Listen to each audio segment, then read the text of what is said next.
ठीक है। अच्छा अच्छा, अतर काज़मी साहब, ये जो एक इम्प्रेशन इन इंतखाबात के हवाले से जो हमने तकारीर देखी बिलावल भुट्टो की, आसफा की, फिर साथ जो PMLN की क़यादत वहाँ पे थी, तहरीक इंसाफ का तो गिला था कि उनको चलाने ही नहीं दी गई मुहिम, उनको वो उस तरह से फिर जो स्पेस मिलनी चाहिए थी वो नहीं मिली। लेकिन दूसरी तरफ एक तरफ डेवलपमेंट है और दूसरी तरफ जो है वो राइट्स की बात जो है वो मुसलसल होती रही। ये आपके ख्याल में क्यों था? पीपल्स पार्टी का फोकस राइट्स की तरफ था, PMLN का फोकस डेवलपमेंट की तरफ था, और क्या वाकई अगर आज का ये जो इंतखाबी नताइज जो भी आएंगे इसका नतीजा फिर ये समझना चाहिए कि अवाम ने या तो राइट्स को चुना है या फिर डेवलपमेंट को चुना है या फिर हमदर्दी में पाकिस्तान तहरीक इंसाफ का साथ दिया? देखिए रहमान, ये बड़ा इंपॉर्टेंट क्वेश्चन है। ऑब्वियसली जब मुकम्मल नताइज सामने आ जाएंगे तभी आप कोई हतमी राय कायम कर सकते हैं। लेकिन ये जो इलेक्शन है, जब से ये स्टार्ट हुआ है, टू बी ऑनेस्ट, इसको आप एक 100% फेयर एक्सरसाइज नहीं कह सकते इन ए वे। जिस तरह तहरीके इंसाफ को इस इलेक्शन से बाहर किया गया, उनके पास सिंबल नहीं है, उनकी क़यादत वहां पे गई, उनको वहां से सूबा बदर किया गया, उधर मियाँ साहब भी गए, बिलावल भी गए, आसमा भुट्टो जरदारी साहिबा भी गई, तो नून लीग की सीनियर क़यादत वहां पे मौजूद थी, और मेरे ख्याल में इख्तियार वली साहब भी वहां पे गए, और असल जो वोट वहां पे पड़ा है वो फिर इख्तियार वली साहब के वहां पे पहुंचने पे पड़ा होगा, और इन्होंने भी भरपूर वहां पे कैंपेन की, अभी वो बताएंगे भी आपको। लेकिन मसला ये है कि कितना बेहतर होता है कि PTI वालों को भी सारी क़यादत को जाने देते। अब शायद खटक का या बैरिस्टर गौहर तो गए थे। हाँ। जी, बैरिस्टर गौर साहब गए थे, उन्होंने कैंपेन वगैरह की, लेकिन वही जो कुछ मसाइल थे वो थे। अब ये है कि पीपल्स पार्टी भी, अभी मैं कमरुज़्ज़मान कायरा साहब को सुन रहा था, वो एक और चैनल पे फरमा रहे थे कि जी हमें फॉर्म 45 नहीं दिए जा रहे, तो वो भी थोड़े से गिले शिकवे कर रहे हैं। लेकिन टू बी ऑनेस्ट मेरे ख्याल में ये फिर अवाम ने फैसला करना है। कोई कह रहा है कराची बनेगा, पेशावर या लाहौर। मेरे ख्याल में गिलगित वैसे ही बड़ी खूबसूरत जगह है, गिलगित की। अच्छा अतर भाई, आपने कायरा साहब को खूब याद किया है। कायरा साहब जो है वो साथ है। अगर आपकी इजाजत हो, मैं आपकी बात काट रहा हूँ, लेकिन मैं दोबारा आपके पास आऊंगा। लेकिन कायरा साहब जो है वो हमारे साथ ही है, तो वो बात कायरा साहब से पूछ लेते। कायरा साहब, आपको आवाज आ रही है? सर जी आ रही है। अस्सलाम वालेकुम जी कायरा साहब।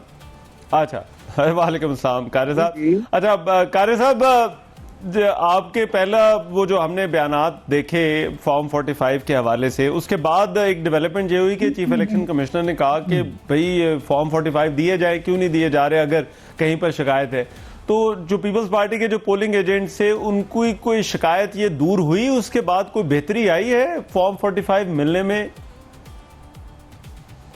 जी, एक ट्रेंड चला उस वक्त जब हमें पहले रिजल्ट आए, तो हमारे पोलिंग एजेंट्स ने हमें जब ये खबर दी, तो हमने मुख्तलिफ सीटों से जो रिजल्ट आ रहे थे इब्तिदा में, उनसे हमने जब चेक किया तो ये प्रेडोमिनेटली ये था कि हमें नहीं मिल रहा फॉर्म 45।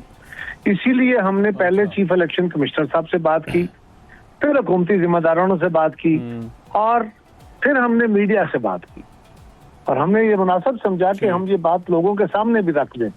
उसके बाद चीफ इलेक्शन कमिश्नर साहब ने ये इंस्ट्रक्शन जारी की और फिर फॉर्म 45 जारी होना शुरू हो गए।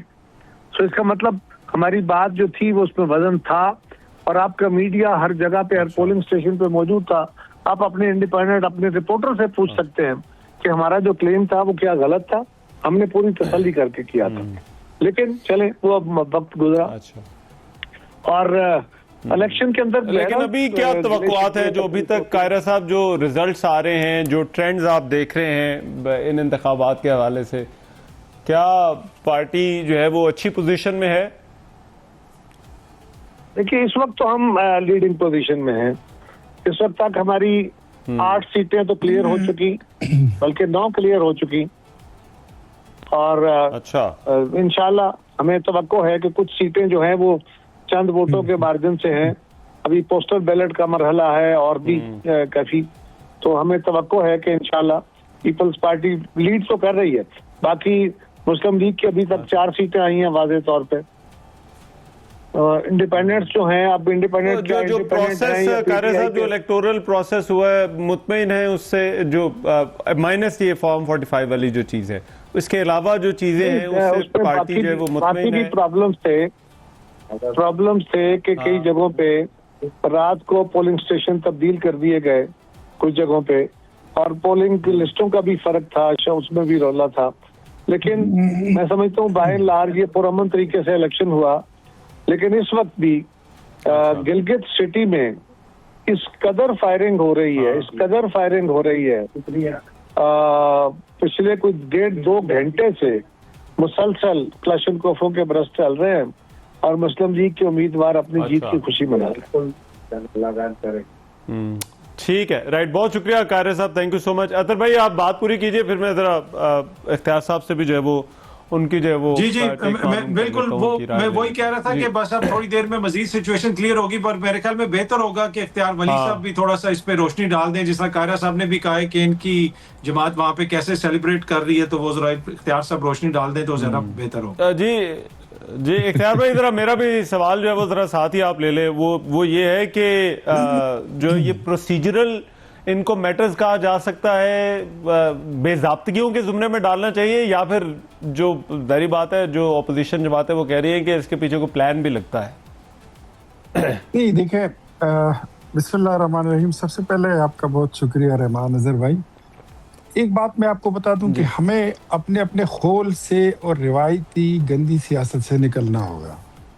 जो जीत जाए उसको मुबारकबाद देनी चाहिए, जो हार जाए उसको अपनी शिकस्त तस्लीम करनी चाहिए।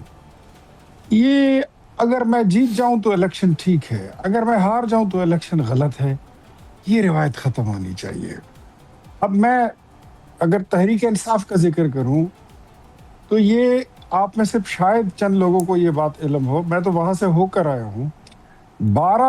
24 हल्के हैं और 24 में से 12 हल्कों पर इनके उम्मीदवार पूरे नहीं थे। आप कहा कि बात करते हैं कि मतलब लेवल प्लेइंग फील्ड, वहां पर बुनियादी तौर पर मुकाबला जो है वो पाकिस्तान पीपल्स पार्टी और मुस्लिम लीग नून के दरमियान है, और जो कैंपेन थी वो सब ने चलाई।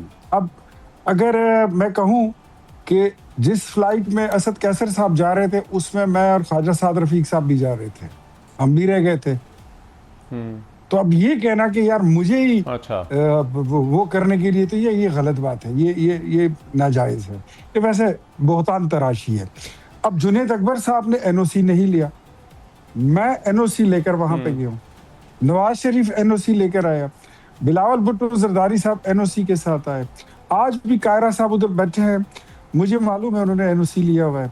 एक दरखास्त ही देनी होती है, इतना लंबा चौड़ा प्रोसीजर उसका था नहीं, लेकिन खुद को कानून से, मेरे ख्याल में पाकिस्तान तहरीक इंसाफ ने ये सोचा था कि बैरिस्टर गोहर साहब, शानदाना गुलजार और खालिद खटक साहब चले जाएंगे, वो कैंपेन चलाएंगे, और असद कैसर साहब, जुनेद अकबर साहब और सलमान रकम राजा साहब वो ये सीन क्रिएट करेंगे कि देखिए जी हमें तो किसी ने इलेक्शन कैंपेन चलाने की इजाजत भी नहीं दी। बुनियादी तौर पर आप जाएं जरूर जी भी, आपको वहां पर पता चलेगा कि इनकी पाकिस्तान तहरीक इंसाफ ने अपने वहां पर जो उनकी गुज़श्ता हुकूमत गुजरी है उन्होंने कोई परफॉर्म नहीं किया। हमने वहां पर अपनी कारकर्दगी की बुनियाद पर वोट मांगा, पाकिस्तान पीपल्स पार्टी ने अपने विजन की बुनियाद पर वोट मांगा। ये पॉलिटिकल पार्टीज होती है, इस तरीके से वो काम करती हैं। फिर जो फैसला अवाम का होता है, मैं आपको एक बात खुली तौर पे कहता हूं, इस वक्त तो कायरा साहब ने भी कह दिया कि फार्म 45 भी आ रहे हैं, 47 भी है, सब कुछ हो रहा है, ठीक है ना। आज भी मैं आपको बता दूं कि पाकिस्तान तहरीक इंसाफ कल भी इन नताइज को तकसीम नहीं करेगी, आज भी नहीं करेगी, बिकॉज ये इसमें कहीं नहीं खड़े। और ये भी आपको बता दूं कि अगर पीपल्स पार्टी जीत गए तो हम उनको मुबारकबाद भी देंगे और उनके मैंडेट को तस्लीम करेंगे, और अगर हम जीत जाएं, मैं जरा इख्तियार वली साहब, मुझे एक ब्रेक लेनी है, एक ब्रेक के बाद आते हैं। ये तो खैर इंतखाबी नताइज के हवाले से हमने बात, लेकिन असल इशू जीबी के जो इशूज हैं, जो मसाइल हैं, उनका इशू, उनका मामला है, क्या वहां पर बेहतरी आएगी इंतखाबात के बाद या नहीं? एक ब्रेक के बाद आकर बात